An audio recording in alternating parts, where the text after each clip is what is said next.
Dongeng oleh Ananda Zidan Adam Pratama dari kelas 4. Beri tepuk tangan yang meriah untuk Ananda Zidan. Assalamualaikum warahmatullahi wabarakatuh. Halo teman-teman. Hai. Apa kabar semuanya? Perkenalkan, nama saya Zidan Adam Pratama. Salah satu hobi saya adalah membaca. Beberapa buku yang pernah saya baca dari perpustakaan sekolah adalah buku Si Pemberani dan buku cerita rakyat Jawa Tengah. Di dalam buku cerita rakyat Jawa Tengah ada satu cerita yang menarik loh. Cerita ini mengisahkan tentang asal-usul salah satu desa yang ada di Kabupaten Cilacap yang diterbitkan oleh Dinas Pendidikan dan Kebudayaan Kabupaten Cilacap tahun 2018. Pada kesempatan ini saya akan bercerita tentang asal mula Desa Kesugihan. Konco kabeh ana sawijine carita asal mula Desa Kesugihan. Ayo podo dimirengake.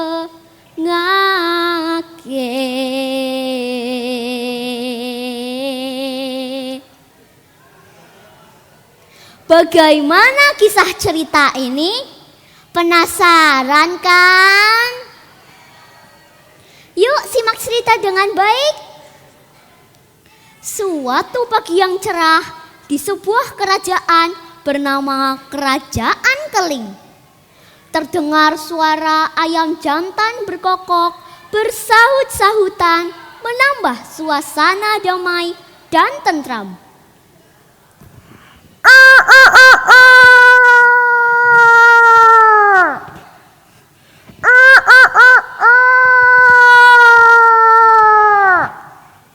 Rakyat Kerajaan Keling hidup sejahtera karena dipimpin oleh seorang raja yang arif dan bijaksana.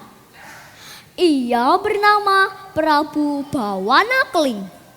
Prabu Bawana Keling adalah seorang raja yang besar dan tersohor. Dia disegani oleh banyak kerajaan lainnya di Pulau Jawa. Teman-teman, meskipun menjadi seorang raja yang kekayaannya melimpah dan kenikmatan yang tersedia, namun itu tidak dapat membuatnya bahagia. Mengapa ya mulia Prabu tampak murung? Apakah kiranya yang membuat yang mulia Prabu bersedih? Tanya sang pati abdi kerajaan yang setia. Entahlah pati, semua yang aku miliki ternyata tidak membuatku bahagia. Apalah gunanya hidup jika tidak mengetahui arti hidup ini? Jawab sang Prabu yang gelisah. Pada suatu hari, Prabu Bawana Keling memutuskan untuk meninggalkan semua gemerlap hidup yang ia miliki. Ia berniat mengembara untuk mendapatkan apa yang selama ini membuatnya gelisah. Prabu Bawana Keling memutuskan untuk menyerahkan tahta kerajaan Keling kepada anaknya dan menyerahkan semua hartanya untuk rakyatnya. Wahai rakyatku, hari ini aku putuskan untuk menyerahkan tahta kerajaan Keling kepada anakku dan menyerahkan semua harta yang kupunya untuk rakyatku tercinta. Dia memutuskan untuk mengelilingi Pulau Jawa. Prabu Bawana Keling meninggalkan kerajaan seorang diri. Teman-teman, sampailah Prabu Bawana Keling di sebuah tempat bernama Gunung Selok. Di tempat itu, Prabu Bawana Keling merasakan suasana yang nyaman dan tenang untuk beristirahat atau bertapa. Akhirnya kutemukan juga tempat yang nyaman untukku bertapa.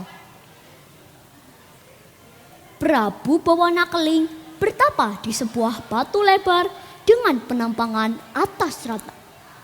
Batu yang digunakan bertapa Prabu Bawana Keling dinamakan Kalendra atau yang memiliki makna tempat tidur raja. Teman-teman, setelah beberapa lama Prabu Bawana Keling bertapa, ia terbangun dan merasa lapar.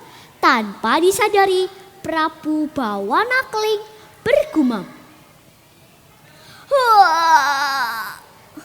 "Tangi turu kaya kieko, rasane kencot ya. Patute mangan tumpeng bosok karo degan kelapa ijo. Enak banget ya." Ternyata ucapan Prabu Bawana Keling terdengar oleh seorang lelaki separuh baya yang sedang mencari rumput. Ucapan seorang petapa pasti diperhatikan oleh yang mendengarnya. Hah? Ana suara? Tumpeng bosok karo degan kelapa ijo ya? Ya. Si pencari rumput meninggalkan pekerjaannya dan bergegas pulang ke rumah. Yung,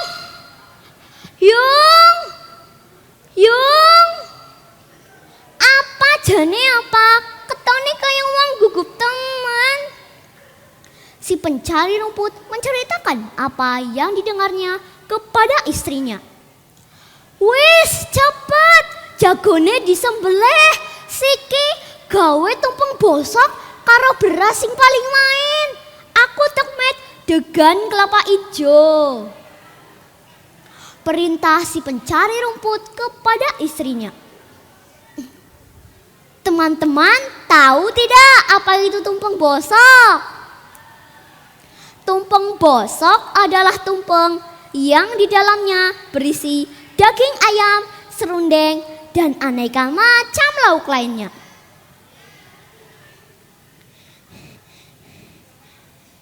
Jika gulungan tumpeng itu disentuh, akan mudah terurai.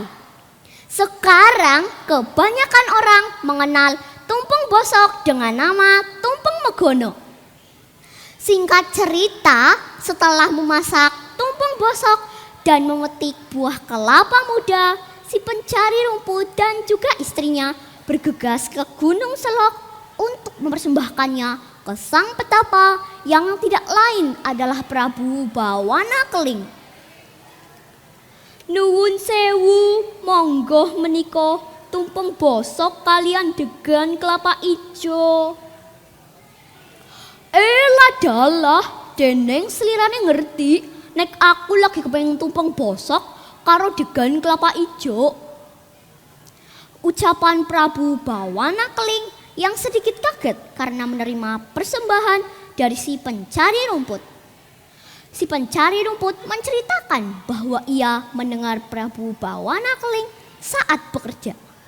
Sambil mengangguk-anggukan kepala, si petapa Prabu Bawana Keling menjawab, "Oh ya wis, matur nuwun banget ya, tumpeng bosok tak tampa."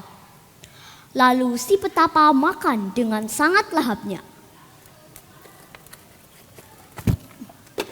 Setelah menikmati hidangan yang diberikan oleh si pencari rumput, si petapa mengembalikan wakul atau tempat nasi, rincing tempat berbagai lauk, dan belahan buah kelapa muda dengan pesan, "Wadah tumpeng kie tak balekna, tapi inget aja wani-wani dibuka nek durung tekanang omah."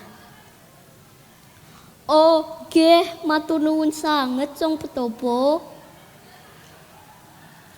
Setelah menerima wadah makanan dari sang petapa, si pencari rumput dan juga istrinya bergegas pulang ke rumah. Dalam perjalanan pulang, istrinya menyuruh si pencari rumput untuk membuka wadah makanannya. "Pak, yuk dibuka baik." "His aja yung aja, eling aja wani-wani dibuka nek durung tekanang omah." Sesampainya di rumah, saat akan membuka wadah makanannya, tiba-tiba ada kejadian yang aneh. Wush, wush.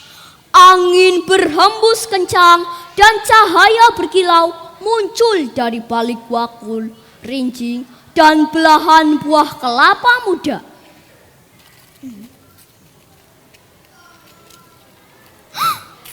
Emas? Emas? Pak, isini emas, Pak. Alhamdulillah. Teman-teman, seketika itu si pencari rumput dan juga istrinya menjadi orang yang kaya raya. Orang-orang menyebut mereka dengan nama Kaki Sugih dan Nini Sugih. Oleh karena itu, desa tempat tinggal mereka dinamakan Desa Kesugihan. Sebagai ungkapan rasa syukur atas rezeki yang diperolehnya, Kaki Sugih dan Nini Sugih berjanji untuk selalu berbagi. Jika ada orang yang bepergian, terutama dari kawasan Gunung Selok, Kaki Sugih dan Nini Sugih menyediakan tempat singgah. Oleh karena itu, Prabu Bawana Kling bersabda bahwa kelak pada saatnya di desa yang kamu tinggali akan terdapat seorang pandita yang tersohor. Dalam hal ini, kiai atau dalang juga termasuk seorang pandita yang mengajarkan akhlak dan budi pekerti. Teman-teman, setelah meninggal, Kaki Sugih dan Nini Sugih dimakamkan di pemakaman umum Desa Kesugihan. Tepatnya pemakaman depan penyulingan PDAM. Nah, pesan yang kita dapat dari cerita ini adalah keberlimpangan harta, kedudukan, dan kenikmatan yang tersedia di dunia tidak menjadi ukuran kepuasan hidup seseorang. Namun, jika kita saling berbagi dan saling memberi manfaat sesama manusia akan menjadikan hidup lebih bermakna. Jadi teman-teman, jangan lupa untuk selalu berbagi ya. Salam Pustaka Indonesia. Salam Pustaka Indonesia. Sekian cerita yang dapat saya sampaikan. Terima kasih. Wassalamualaikum warahmatullahi wabarakatuh. Sampai jumpa. Dadah.